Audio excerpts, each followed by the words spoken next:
What's up guys, I hope you had a good weekend. Sorry I took a couple days off. Just more than anything, just wanted to kind of chill out, and the stuff that I was doing wasn't really the best for content, so I apologize, but we're back. And now today we're going to focus on my dad's new Skyline. So he's actually out of town for the next couple days, so I thought it'd be a good opportunity for me to take it over to Tommy's shop and do the first thing that I want to do to his car for him. It is a bit more of a lengthy process. Now I think I mentioned we're going to do like brakes, rotors, pads, lines, etc. But my dad's going to actually hang out and help for that. But the turbo stuff I know might take a day or two depending on how everything cooperates. So I'm gonna try to get that started. That way the car won't be down, and then when he's back, the car will be back together and ready to rip.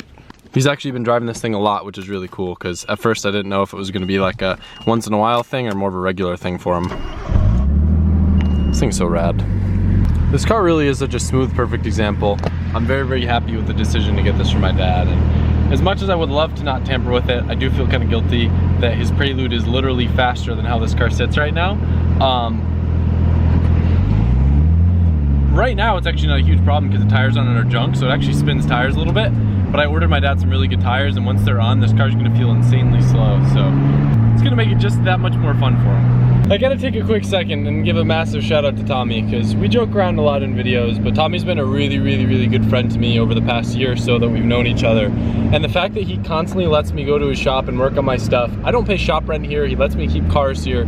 He's been overly generous, and without Tommy's shop here, there's no way that I'd be able to exist for an extended period of time. There'd be no way that I'd be able to exist in Connecticut for as long as I do and still be able to do YouTube and drive cool cars, because they would break and I wouldn't have a place to fix them. So just taking a second, you know, I acknowledge it to Tommy, and I've thanked him many times, but you guys don't really hear it that much, but I am very appreciative.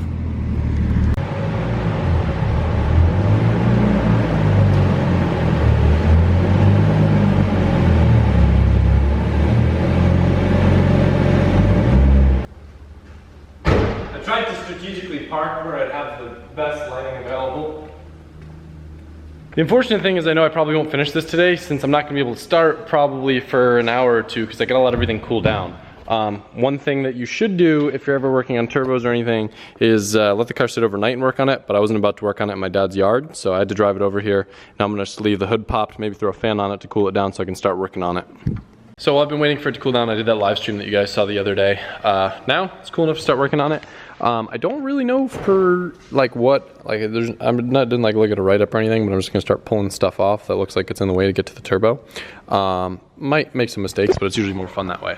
So I would like to go into a little bit of detail as to why I'm doing this and talk about the difference between the turbo that I'm putting on it and the turbo that's on it right now. But I think I wanna wait till I have it off so I can like show you while I'm explaining it, rather than just explaining it now and boring you to death. There's a lot of stuff that can probably be left on, but I'm just gonna take more stuff off, try to make my life a little bit easier rather than trying to finagle my way around things. And I know that the easiest way to probably do this is to actually pull the entire exhaust manifold off, but I know with RBs, they tend to break studs when you do that, and even though I have extra ones, I'm gonna play it safe and see if you can do it comfortably with the right tools while leaving it all kind of somewhat assembled. Those are tight.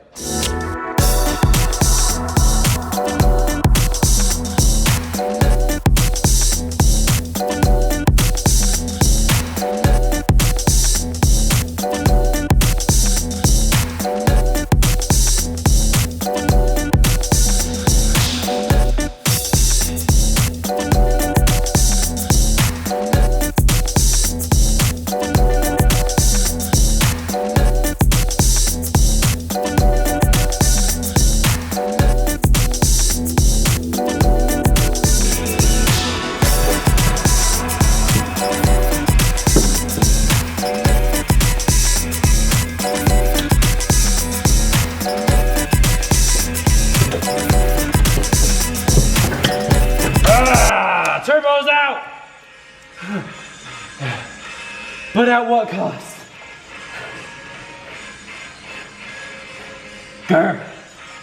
That sucked.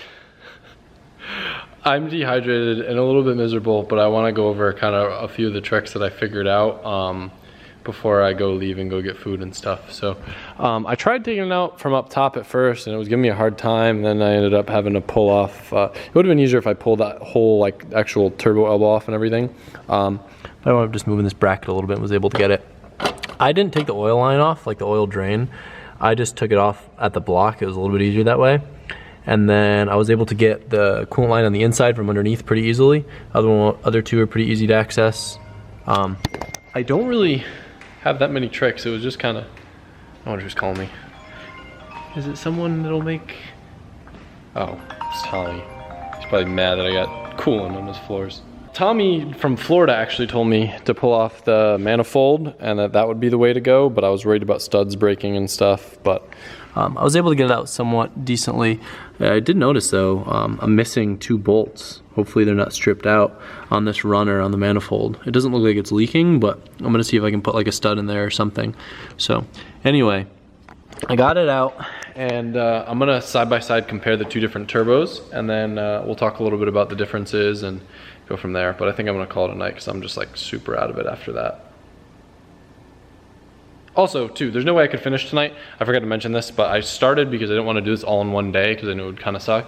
And I'm still waiting on the washers for the turbo lines, just like the crush washers, and also like the new turbo gasket and stuff. So those will be here tomorrow. All right, so here we have a side-by-side comparison.